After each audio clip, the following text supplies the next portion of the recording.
দেশবিরোধী একের পর এক চুক্তি, দেশবিরোধী একের পর এক তিনি যে সমস্ত কর্মকাণ্ড করে যাচ্ছেন, আমাদের এই প্রিয় নেত্রী আজ সরকারি চক্রান্তে, ষড়যন্ত্রে, গভীর নীল নকশায়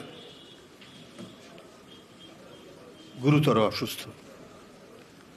তিনি সুস্থ অবস্থায় আমরা দেখেছি কারাগারের ফটক পেরিয়ে তিনি যখন ভিতরে যান হেঁটে যাচ্ছেন না। প্রতিদিন প্রতিক্ষণ এই সরকারের, এই দখলদার সরকারের অপেক্ষা যে দেশের জাতীয়তাবাদী নেত্রীর কখন তিনি দুনিয়া ছেড়ে চলে যান, এই প্রতীক্ষায় মনে হয় তারা অপেক্ষা করছে।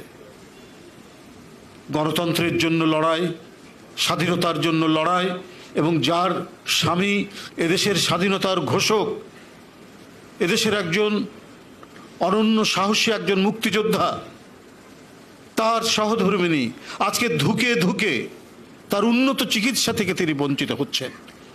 এত দাবি, জনগণের এত আকুলতা, এত আহ্বান, সব কিছুকে উপেক্ষা করে একজন ব্যক্তি তার ক্রোধ, তার প্রতিহিংসা, তার আক্রোশ বাস্তবায়ন করার জন্য তার উন্নত চিকিৎসায় ক্রমাগতভাবে বাধা দিয়ে যাচ্ছে।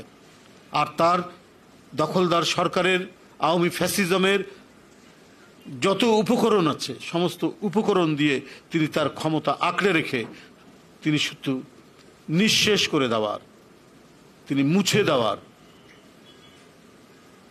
প্রক্রিয়া বাস্তবায়ন করতেই ব্যস্ত রয়েছেন।